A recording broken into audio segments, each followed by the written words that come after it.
اور بے شک آپ کا رب ہی ان سب کا محشرہ فرمائے گا، بے شک وہ حکم والا علم والا ہے۔ اور ہم نے انسان کو بستی ہوئی مٹی سے جو کہ سڑی ہوئی گارے کی بنی ہوئی تھی پیدا کیا، اور جن کو اس کے قبل آگ سے کہ وہ ایک گرم ہوئی تھی پیدا کر چکے تھے۔ دیکھو مٹی کیا ہے، زمین کو لگ جائے گی، اوپر کو پھینک دے گے زمین پر آ کے گر جائے گی، اگر آگ کو گڑھے میں جگہ جلا دو گے پھر بھی اس کا شعلہ اوپر کو اٹھ جائے گا۔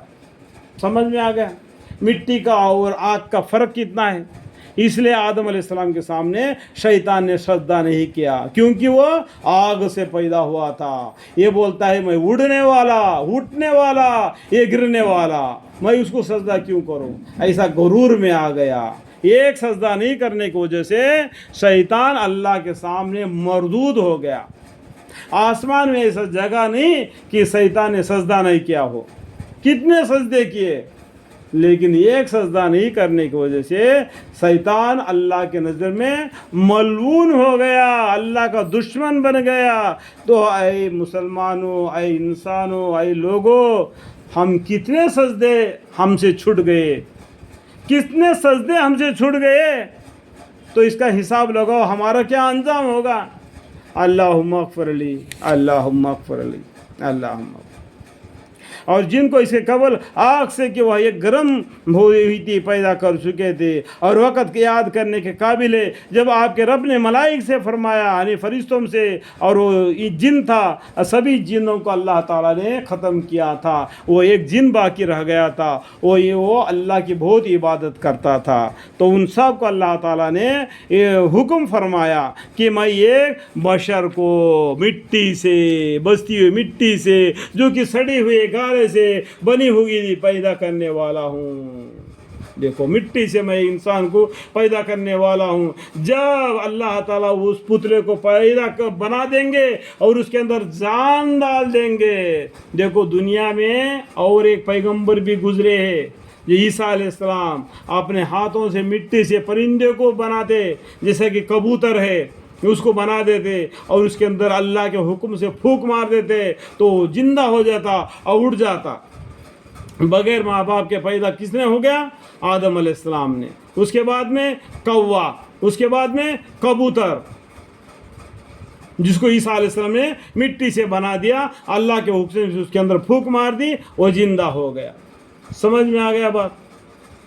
سو جب میں اس کو پورا بنا چکوں اور اس میں اپنی طرف سے جان ڈال دوں، جب جان ڈال دیتا ہے تو اس کے اندر، اس پتلے کے اندر جان آ جاتی ہے، وہ اٹھنا چلنا پھرنا کر جاتا ہے، اور جان نکل جاتی ہے تو مردہ بن کے پڑ جاتا ہے، تو اس کو دفنا دیتے ہیں۔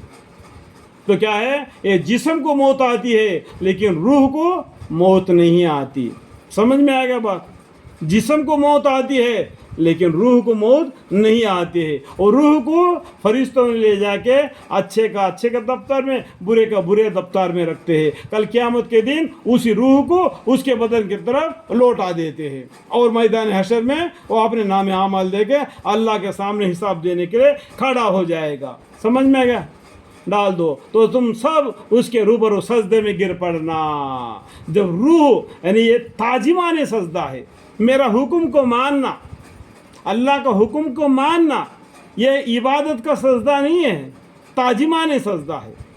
تو سارے کے سارے فرشتوں نے سجدہ کیا مگر ابلیس نے نہیں کیا۔ دیکھو اس کا نام ہے کیا ہے؟ ایک تو ملعون ہے، ایک تو شیطان ہے، تیسرا ابلیس ہے۔ حدیث میں تو اس کا نام کچھ بولتے ہیں لیکن قرآن میں تو یہ 3 نامیں آئے۔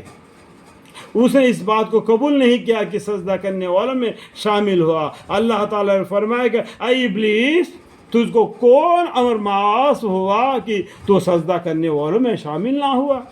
کہنے لگا کہ میں ایسا نہیں کہ بشر کو سجدہ کروں، ایک انسان ہے، یہ مٹی سے بنا ہوا پتلا ہے، اس کو میں سجدہ نہیں کروں گا کیونکہ مجھے آگ سے پیدا کر دیا۔ اس طریقے سے وہ اپنے تیرے میں اونچا نیچا دکھا لیا، گھمنڈ میں آ گیا، جس کو آپ نے بستی ہوئی مٹی سے جو کہ سڑے ہوئے گارے کے بنی ہوئی پیدا کیا ہے۔ ارشاد ہے کہ تو اس آسمان سے نکل کیونکہ بے شک تو مردود ہو گیا، مردود ہو گیا۔ یہ چوتھا نام کیا ہے؟ مردود۔ شیطان، ابلیس، مردود اور